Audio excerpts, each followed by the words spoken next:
This is a special Waupaca Area Library presentation of author Elizabeth Berg.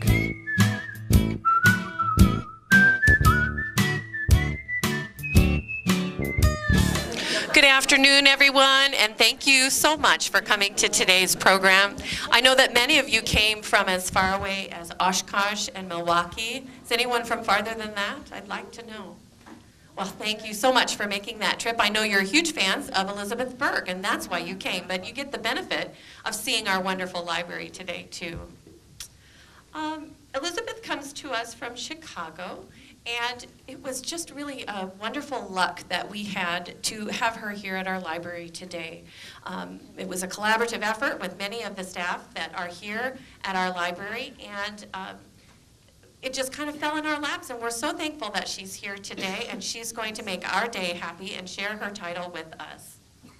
We have a lot of volunteers to thank today for the treats that they brought, and I appreciate that greatly. And we also have some dog treats that are baked back there, home baked. They might not taste that great. They are edible for you, but they're not as sweet. But if you want to take one home for your dog, you feel free to do that. And they're the ones that are in the little packages. So. I was reading on Elizabeth's website that she was a nurse and a waitress and a singer in a rock band, and that is what kind of gave her insight into human nature. And that's what I noticed most when I was reading her books over the last couple of months, that she really touches on human nature and relationships, and I identified a lot with the different characters in her books. She's written over 25 books, and I'm ready to turn it over to Elizabeth Berg.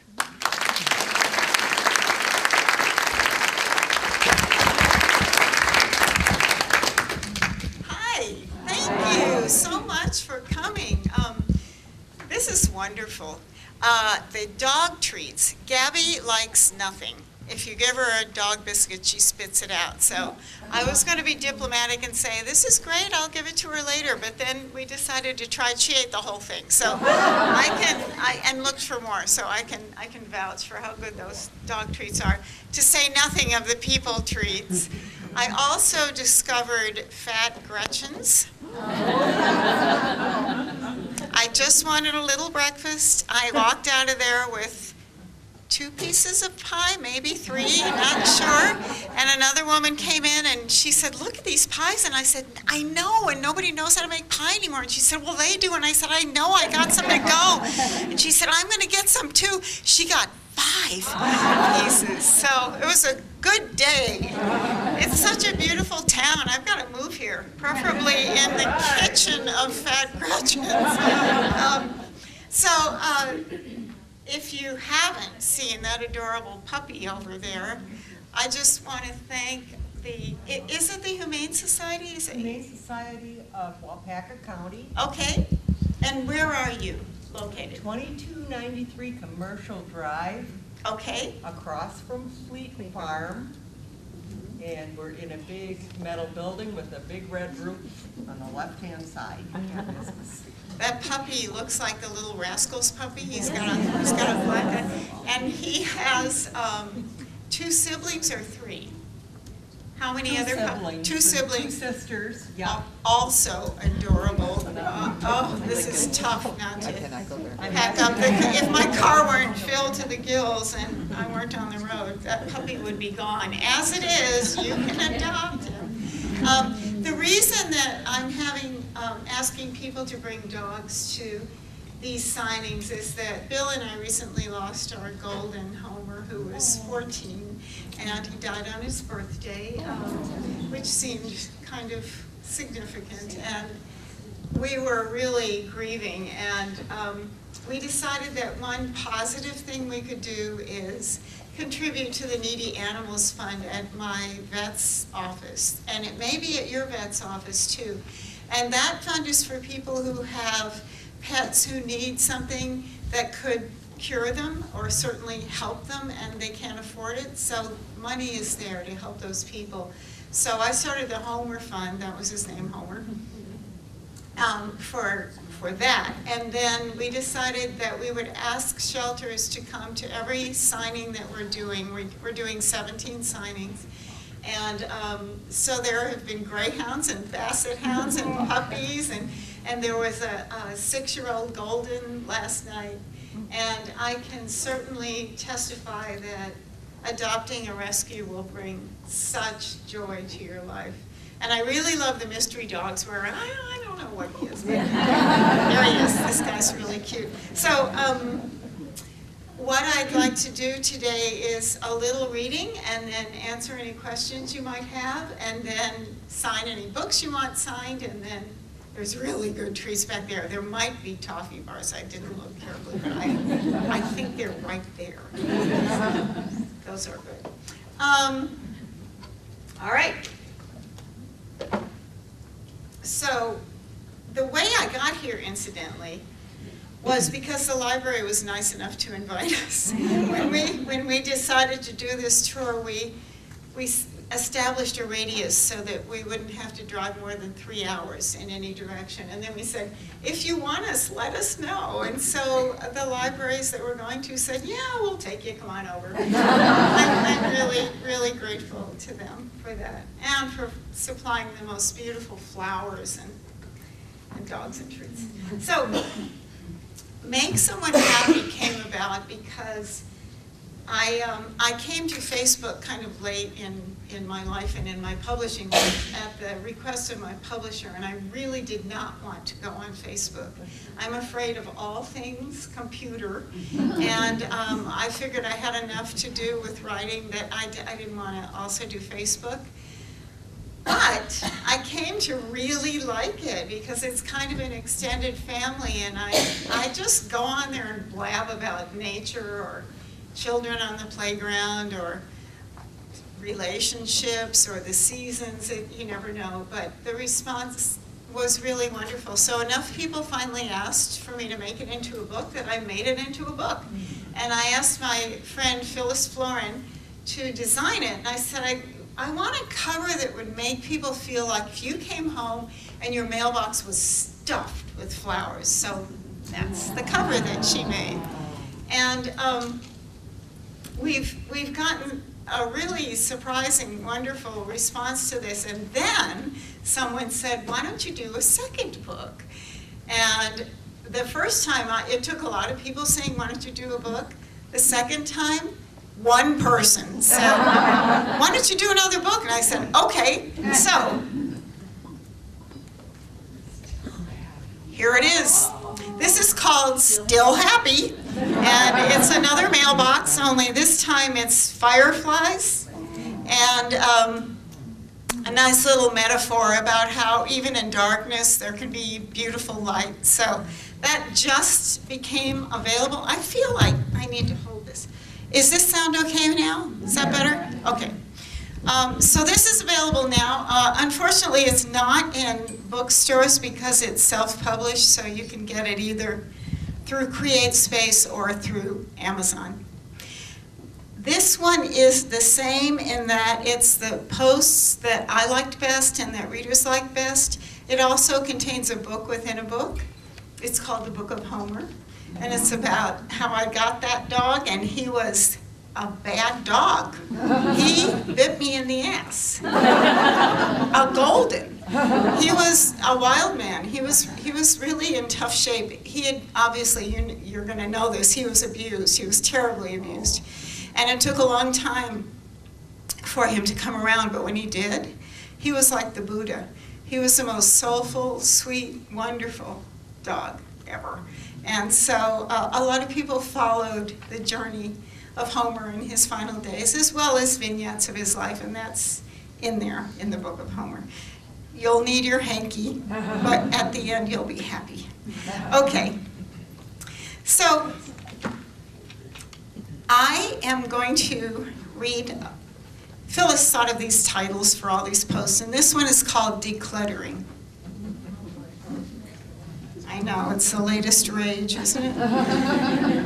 Yesterday, inspired by all the things I've read about the joy and freedom of decluttering, I began my own journey toward liberation. One project a day, I decided, and I attacked a closet. Out with the darling coat that I never wear, out with the jewelry I never wear, out with scarves, etc., etc. There was one thing that gave me pause, and that was the dress my mom wore to her prom and entrusted to me. I've had it for years, the black and white, long, simple dress with the Chinese-style white silk jacket that I believe her sister gave her to wear over it.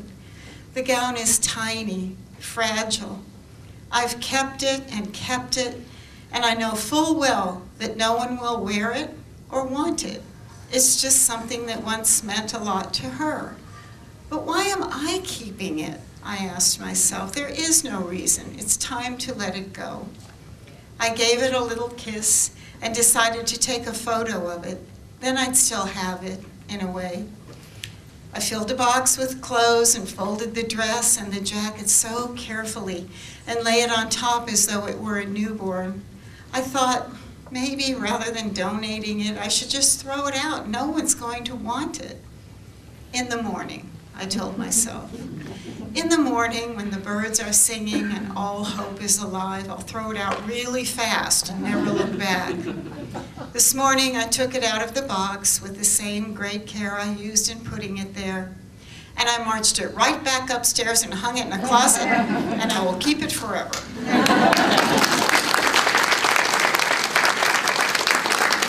I'm going to write a book called The Joy of Cluttering. Some of you may read my Facebook page, and if you do, you know that I have conversations with Gabby on there.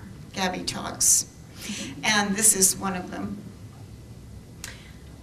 Gabby, I want to ask you something.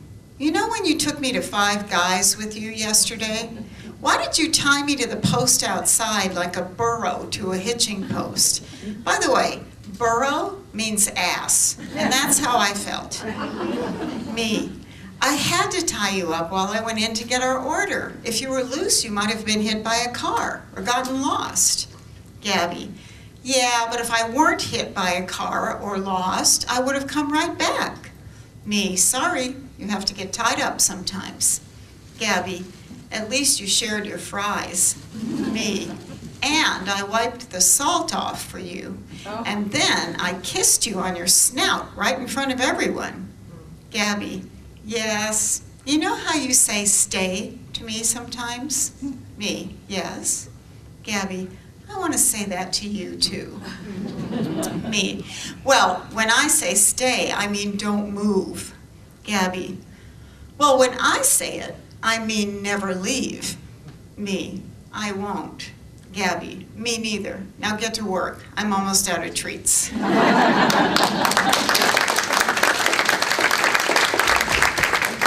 Thank you. So I have a cat too. Her name is Gracie. And when she heard there was a lot about dogs in here, she had to be in here too. Gracie also talks. Isn't it a miracle? This took place around Christmas time. And I had bought my mom one of those voluptuous, super soft robes that you just kind of want to live in. And I had laid it on my bed in preparation for wrapping it. And the cat was in the room. You probably know what happened next. Me. Gracie, what are you doing? Gracie, lying here, duh. Me, get off that robe. That's a gift from my mom. Get off. Gracie stares imperiously and flicks tail. Me, get off. Bad cat. Gracie, bad cat? Bad cat? Oh, this is hysterical. I will get off because I'm going to the laffatorium. But before I go, just one little thing. This is not a robe. It's my new bed. Because I want it to be. Me. Didn't I tell you to look for mice in the basement? Gracie. Yeah, you told me to do that. Me. And? Gracie. Oh, hon. I hope someone gives you a book about cats for Christmas.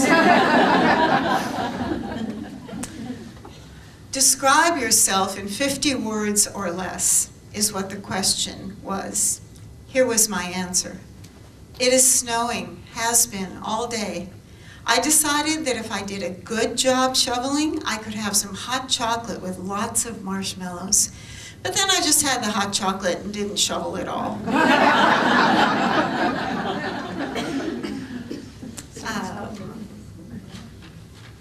This one is called Exit Row. You know how when you sit in the exit row, the flight attendant asks if you're able, willing, etc., and you say yes, but you have no idea what you're able or willing to do because you have not, as instructed, familiarized yourself with the safety information card?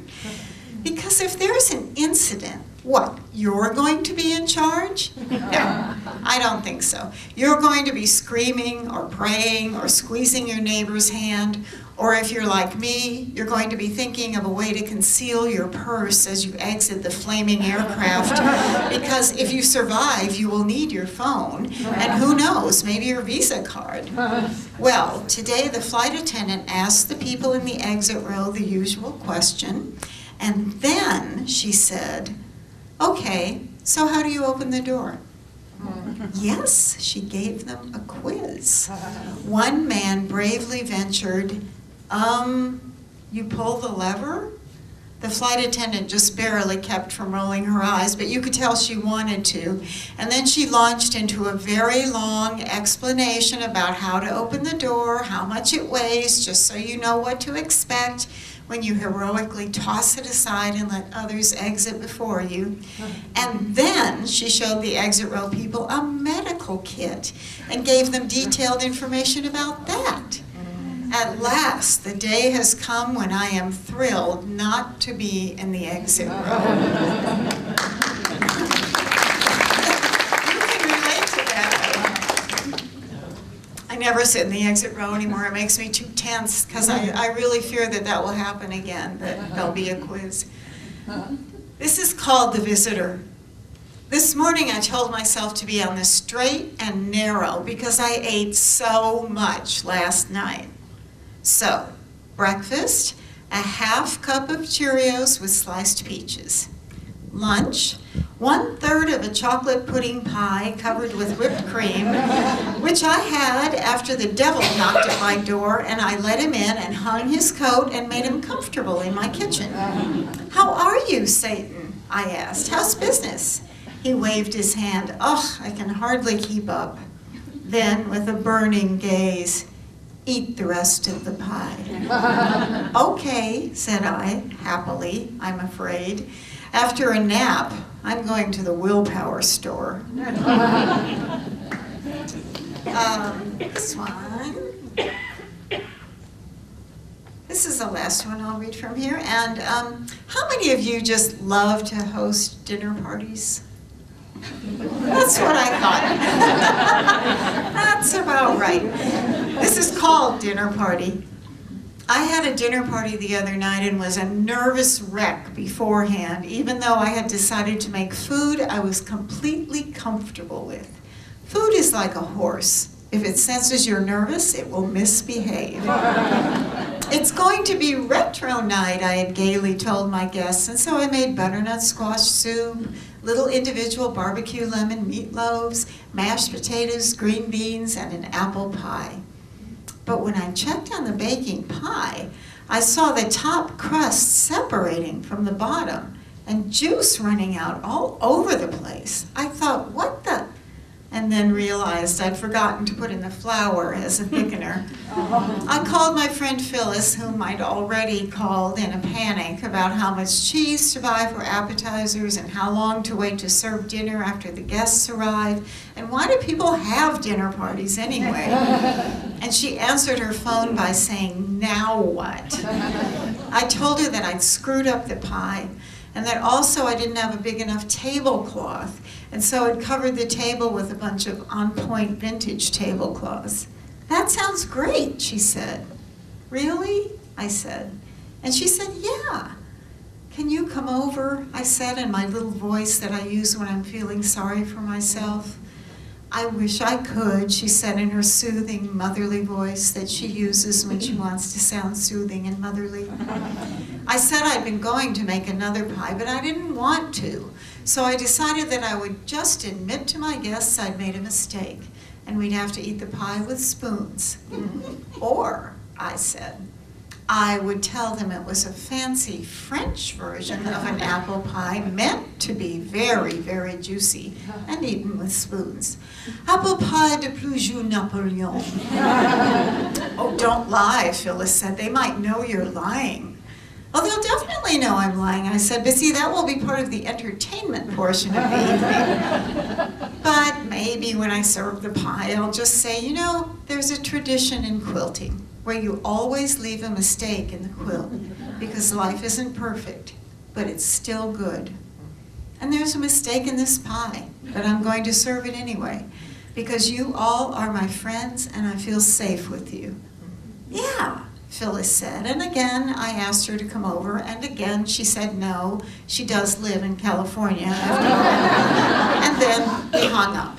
Well, when it was time to serve the pie, I said my little speech, and then guess what? The pie was fine. I don't know how that happened, and I choose to think it was a miracle.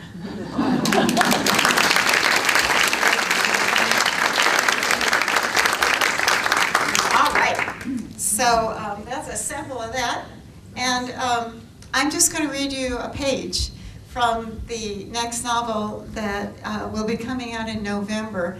It was originally going to come out in August. I wish it had, because we'd have it, but we don't. So November 21st is the date. It's called The Story of Arthur Truelove, and it came about because I kept seeing this image of an older man in a cemetery sitting on a fold-up chair having lunch with the woman who was his wife. And the image wouldn't leave, and I also had a name because I'd been in the South on book tour, and I like to ride buses, and so I rode a bus, and the name of the bus driver was Truelove Moses. And I said, "Is that your real name?" And he said, "Yeah." And I said, "Can I use it?" And he said, "Yeah." So I thought his name would be Truelove Moses. It turned out that his name is Arthur Moses, and he is given the nickname Truelove by an 18-year-old girl who's bullied in school and so spends her lunch hour at the cemetery, and he meets her. They become very good friends. And there's one other main character who's an 83-year-old woman named Lucille, and these three become a kind of family. So in this section, Arthur is sitting on Lucille's front porch. She's got a couple of rockers there, and they like to sit together and talk. Lucille has had something really tragic happen in her life, and she's feeling pretty down in the dumps. And she says to Arthur, "It's so embarrassing to be useless." "Why, you're not useless," Arthur says. "Yes, I am." "You're just going through a hard time." "Yes, I am. But also, I am useless. I do nothing. I realized this was happening some time ago, everything falling off, but I made do. I had church, I read books and the paper, I had my garden, but all the lights are off now, and I really don't want to live anymore, Arthur. What's left for me now? I am useless, and so are you." Arthur straightens in his chair, indignant. "I'm not useless." "You are too. All you do is go and visit your wife at the graveyard every single day. That's all you do." "Well, first of all, I don't think it's useless to visit Nola. It is my great pleasure and honor to go to the resting place of the finest woman I ever knew and think about the boundless glory of my life with her." "Okay, I'm sorry I said that. I know how you feel about Nola. I know how much it means to you to go and visit her." "No, you don't," Arthur says. "Nobody knows how much it means to me except maybe her. And apart from that, I am not useless." "But what do? You don't even go to church." Arthur rocks for a while. Lucille's chair has gone still, but Arthur rocks for a while. "Let me ask you something," he says finally. "What?" Did you ever hear anyone say they wanted to be a writer? Yes, I've heard lots of people say that. Everybody wants to be a writer, Arthur says. Seems like. He stops his rocking to look over at her. But what we need are readers, right? Where would writers be without readers? Who are they going to write for? And actors, what are they without an audience? Actors, painters, dancers, comedians, even just ordinary people doing ordinary things. What are they without an audience of some sort?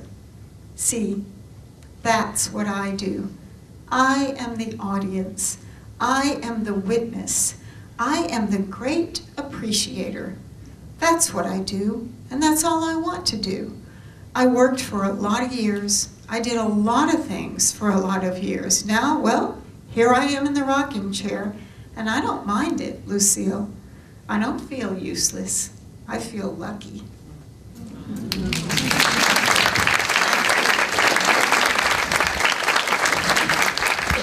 I would like to do a little giveaway here.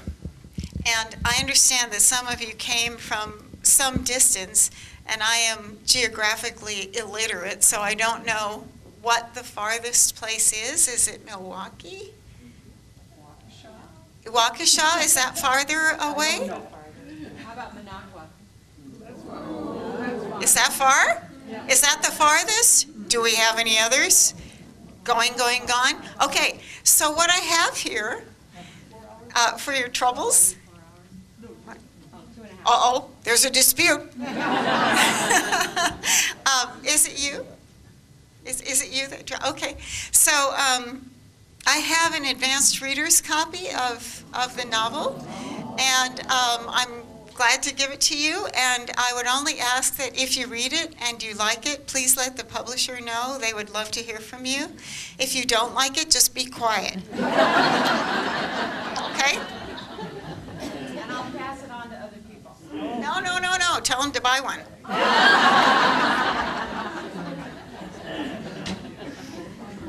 You can pass it on to your very best friend, and that's all. Okay, I'm happy to take any questions you might have, if you have any. Yes? Some of your books deal with situations where people's lives become difficult, and there's both an act of acceptance and an act of moving forward. So some of those things are, how do those interweave, where the stillness and the motion have to both happen to move on? Did you hear the question? No. She's talking about when things happen in your life that are challenging events, and this idea of acceptance and also of moving forward. And I think they go sort of hand in hand. I think that depending on what the event is, it can take a while to come to acceptance around it, if ever. But the challenge is to go on, right? And it doesn't usually benefit anyone to not go on. That said, it's hard to do, so I think you have to give yourself time to grieve, and then you have to give yourself permission to live your life. I was very interested in that question when I wrote a novel called The Year of Pleasures. And a woman loses her husband, and they were extremely close. And her decision in the wake of his death is to live a year of pleasures, not to modify or deny the grief that she feels, but to purposefully live in joy. And I wanted to know if that could happen and how that might play out, so that's why I wrote that book. Listen, it's not a picnic here on planet Earth all the time, but it is so full of joy, and especially for me in the small things. If I walk down the street and I hear a bird just singing his heart out, and I stop and listen to it, and someone's coming from the opposite direction, and we both do that, and then pass by, don't say a word, that just fills me up. That's it for the day. My tank is full. So I feel like we're living in such a challenging time. We are all practically crawling, with the newspaper and the news. And so the more I can gravitate toward these small pleasures, the better I feel and the healthier I feel. So that's where makes someone happy comes in. It's meant to make people happy, and I guess I'm still a nurse because I like to comfort people, and I hope that these books do that. Interestingly, the story of Arthur Trulove is in that direction as well, and I had been writing a different novel before I started this one. It was a novelization of Carson McCullers' life, and she had a really dark, depressing, tragic life. And writing about her was making me feel dark and anxious and depressed, so I said, I gotta go somewhere happy.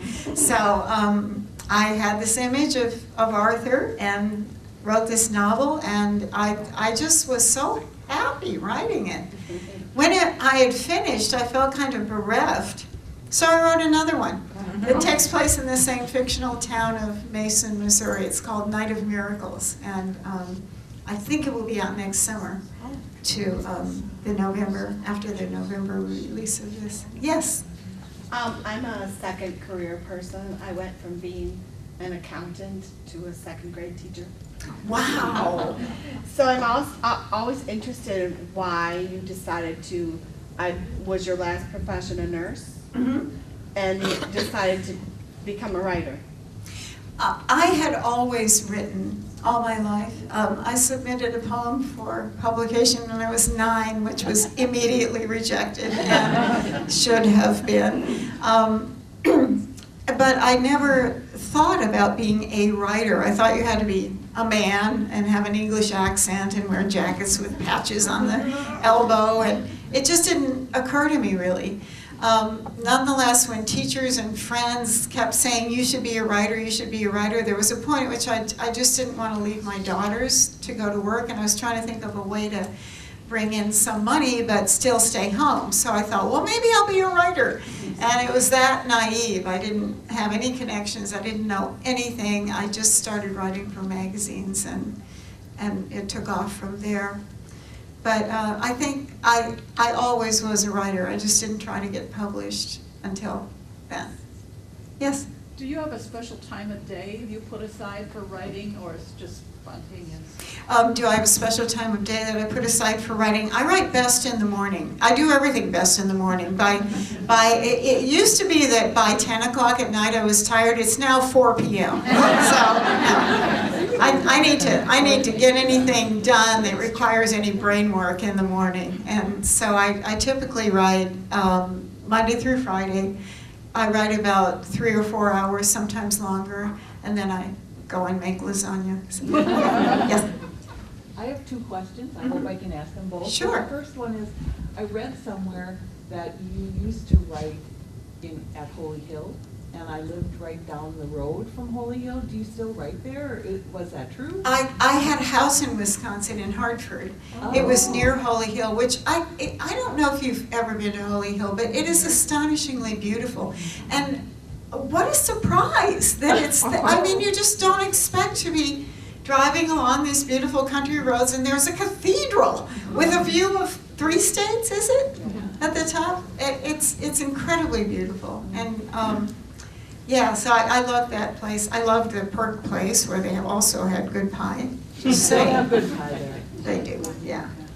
My other question is, I'm a nurse also, and the first book of yours I read, I didn't know until today, I don't think, that you were a nurse, but I felt that like the best part of the best nurses that I've known come through in your writing, which is a real looking at people as they are. Mm-hmm. And sharing that. So I wanted to thank you for that. Thank you. That was beautiful.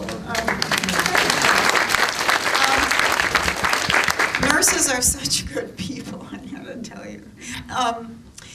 When I went to nursing school, the first thing we were taught, literally, was to have unconditional positive regard toward every patient for whom we cared. And that meant that you checked your judgment at the door. You didn't decide how you felt about a person based on anything.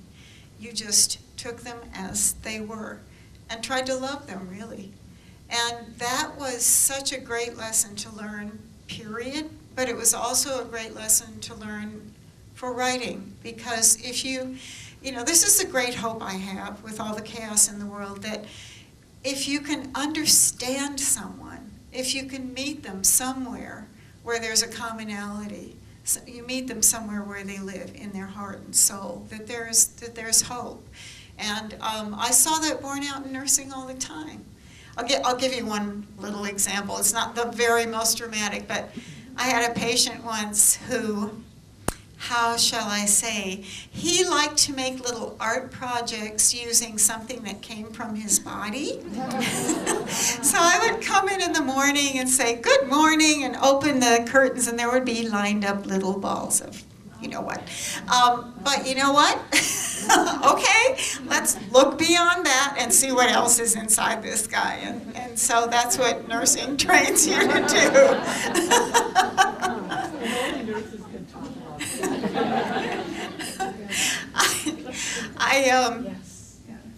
I don't know if I should tell this story. Now I have to tell it. So there was a patient who had bowel trouble, and there was a rather unfortunate, huge accident. Didn't quite make it to the bathroom in time, and he was apologizing about my having to clean it up, and I said, "Oh, I just pretend it's cake batter." Which I did. Any other questions? Yes. I just finished reading True to Form for the second time, about a young teenage girl who becomes who she is. And when I was reading it this second time, I wondered if it was somewhat autobiographical, especially now since you just admitted that you wrote bad poetry at the age of 9 when she was writing poetry. Yeah. She's talking about True to Form, which is the third in a trilogy, all of which have the same character, Katie Nash. The first in that trilogy was called Durable Goods, and that was the most autobiographical, as often happens when writers do novels. Oftentimes the first novel is autobiographical, and that was true of that one. And also Joy School, which was the second, had autobiographical elements, specifically that I went ice skating one time in a little pond behind a gas station. It was about this deep, and I fell through the ice, and I was a very dramatic child, so I came in the gas station and told the attendant, I fell through the ice, and he was so kind to me. He was just an older gentleman, he was just a kind guy. So I changed that into him being very handsome, and in his 20s, and gave me a ride home in his truck. You know, so that's how, you know, real life makes its way into fiction. But yeah, the kind of oversensitivity in that character, and fear of my father, which was very much present. Yeah, those are all true. Yes? Did you have any mentors? Life, you know? No, I really didn't. After I got published and after I knew I wanted to write fiction, I took a class. I was living in Boston at the time, and the class was at Harvard. I just love to say that. The truth is, it was a night class, and anyone could go. Gabby could have gone. But I said, yes, I took a class at Harvard. And the woman who taught the class asked me to join a writing group that she had. And so in that sense, I had an opportunity to have my work read and critiqued and to hear the opinions of other people. But no one has ever been a mentor per se. I always say I do my own thing in my own corner of the sandbox. And it would be naive to say that we're not all influenced by people around us. But I hope to cleave to an original voice and not ever be imitative or derivative. Yes? What other authors do you like to read? Well, Alice Munro is one. A lot of you, I'm sure, know her. Claire Messud is another. Do you know her? Messud. She just came out with a new book called The Burning Girl. I love Elizabeth Strout. I'm proud to say that I was running around saying, you've got to read Olive Kittredge before it won whatever, what it won, the Pulitzer, right? Yeah. I like Richard Bausch, who's both a novelist and short story writer. I like Rick Bragg a lot. Bill and I are reading his essays now. There are so many. There are so many. I ought to carry a list around, but I think what I hope for people is for them, as if I think you all know this, but there's a book for everyone, right? Even the people who say I don't like to read, there's a book for them. They just haven't found it yet. So I'm happy to be in a business that offers that to people. For me, nothing takes me away like a book does.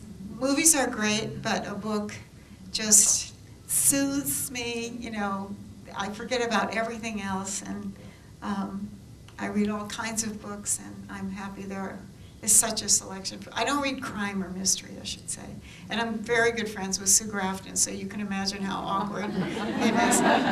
But, yeah, there's a book for everyone. Anyone else? Yes? What was the hardest book for you to write? The Dream Lover. The Dream Lover. It's a novel about George Sand, and it was really hard to write. Usually I just go into my imagination and it's really fun and I make things up, but this was based on a real person, so I read all kinds of biographies, and I read about the times in Paris, and I looked at the food, I looked at what bathrooms were like at the time.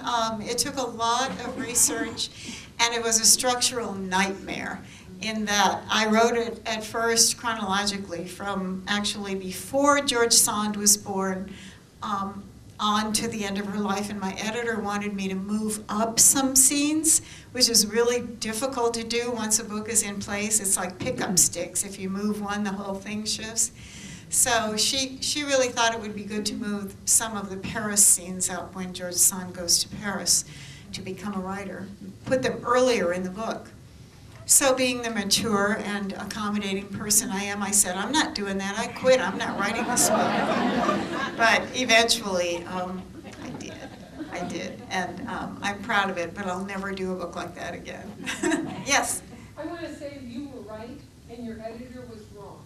Oh! I'm going to give you her phone number. I hate it when they do that with books. In fact, what I do is I'll go through and find it in chronological order, and then put sticky. Rearrange it? That's so interesting. That's really interesting. Yeah, I think, for me, I found the life of George Sand incredibly fascinating.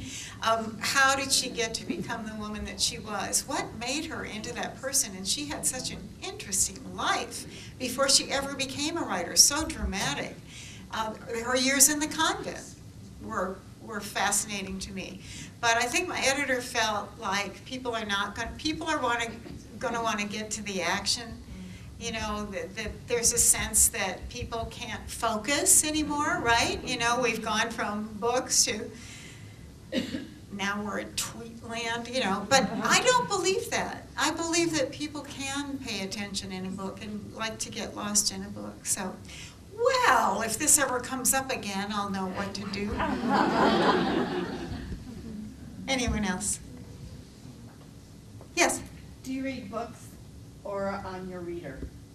No, I read books. Me too. Yeah, I read books. Yeah, and I like to underline things that I like. And, yeah, I used to feel that you must never deface a book. You must never break a spine. Now my books look like they've been through the war, but they look loved, and I can flip through them and find those passages that just blew me away and read them again. Yes. Do you have the same publisher, or do you change publishers? I'm published by Random House, and I always have been, with the exception of 3 books. I had an affair with another publisher, but I realized my mistake right away, and I came back to Random House. Yeah, and the same editor, by the way. You know, the one that told me to rearrange the dream. I love my editor. She's brilliant. Yeah. Just a comment. Our dear friend, book club member Susan here, takes all your books and underlines all your profound sayings. So when we Good woman. Yeah. I've heard of people who are a group of friends, and one person will read it and underline and make comments, and then they pass it around like a round robin thing, so all their comments are in there. I thought that was great. Yeah. Yeah, that would be a case for buying your own copy. Yeah. How many people have dropped a library book in the bathtub? I'm just wondering. I once left a stack of books that I got for research. I was on my bike and I needed to go into an appointment at the dentist. I left my bike outside with the books and a thunderstorm came. And I had to buy them all. They weren't even good. They weren't very good. They were very expensive, and that taught me, don't do that. Okay, if there are no more questions, yes? I have a question about your beautiful dog, Gabby. Yes. How has she had? She's so mellow. We've had a golden retriever who was, if she was in here, she'd be bouncing everywhere. Yeah. How do you get such a mellow, calm dog? You know, she's 6, for one thing. She's not as lively. She's also exhausted. Because we've been dragging, is she in here, by the way? Oh, there she is, okay. Yeah, we've been bringing her to all the signings, and she loves people, so she runs around and meets everybody, and then she's wiped out. But she's one of the sweetest, she is the sweetest dog I've ever known. She's just that way. She'll come up and lean on you, and as Goldens and other dogs do, but she has a very sweet nature. She's been really good. I wasn't sure, by the way. I wasn't sure that she wouldn't be bounding all over, but she's been good. You got a compliment. Yeah, you did. Yes? Have you ever listened to any of your work in an audiobook? I have both listened and I have read my own work, because when I listen to other people doing it, they get good narrators, but they don't emphasize the things that I would emphasize. So when I listen to it, it makes me a little crazy. So I finally started reading my own. So I read Make Someone Happy, and I read Arthur Truelove, and I read Still Happy, and I think Bill might even have tapes back there. We might have some left of, but are there any? Yeah, there's a couple you read back there. Okay, yeah. Yeah. Okay, if there are no more, I have one more. Okay. The thing I like best in your books, and there's many things I like, but I love when you talk about different generations and how the people interact, and it sounds like Arthur Truelove is going to have a lot of that, and I really like that, so that's really cool. Is that something that you do real intentional? Does that just come to you? Can you just talk a little bit about that? It's both. She's talking about interaction among generations, and it's the story of Arthur Truelove did come to me, and it came very quickly. I wrote this book really fast because it just came pouring out, as did actually Durable Goods. That was another one that happened with. But I'm very interested in people, and that's another nursing thing, right? Is you can take care of a little kid and then take care of a 97-year-old, and everybody's got an interesting story. And the first nursing job I had was in a nursing home, and I really liked it. I really liked talking to those people, and I just had such appreciation and admiration and respect for these long lives lived and all the things that happened in those lives. Similarly, I'm besotted by children. I mean, people just kind of have to keep their kids away from me because I just glom onto them. My mom was that way. I love little kids. So, and I'm very interested in teenagers. So you put them together, and it's interesting what happens. Would you recommend your books to young adults or young readers? Oh yeah, okay. The whole Durable Goods trilogy, absolutely. And in fact, it's often taught in junior highs. So yeah, totally appropriate. Yeah, yeah. How do you get down and actually write down one book? How do I do it? You know what? For me, it's more a case of how do I not do it? Because I feel a lot of things inside that I want to get out. And I can't talk them out very well, but I can say what I want to say in writing. It's easier for me to put it in writing than in talking. So when I write, it's because I have an urge to get what's in here out. And I am gratified by the way that other people say, I feel that way too. So that's the happy marriage of wanting to write and getting it out. All right, one more question, if there is one. Yes? A different author had spoke once, and she said, which I'll never forget, that the book had written and was talking about was placed in somewhere in Illinois. And she said, I really wanted that story to take place in Michigan. I don't know where, but Michigan. But they wouldn't let me. They said, we are going to, her characters in her head, said, no, we're going to be in someplace, Galena, Illinois, or something, one city. And she's like, no, I want it in somewhere in Michigan, Ann Arbor, Michigan, or whatever. And she said, well, guess what? They won. And and do you ever have that kind of experience with books? I wrote a book called Never Change with a specific idea of what I wanted to do in the end. And it wouldn't do it. It would not do it. It did the opposite. So I have a great deal of respect for that process. It's as though the subconscious knows more, knows better than the conscious. And I always let it win. I always look upon that as a gift. When something is that strong and persuasive, I say, fine. You write it then. Okay, thank you very much.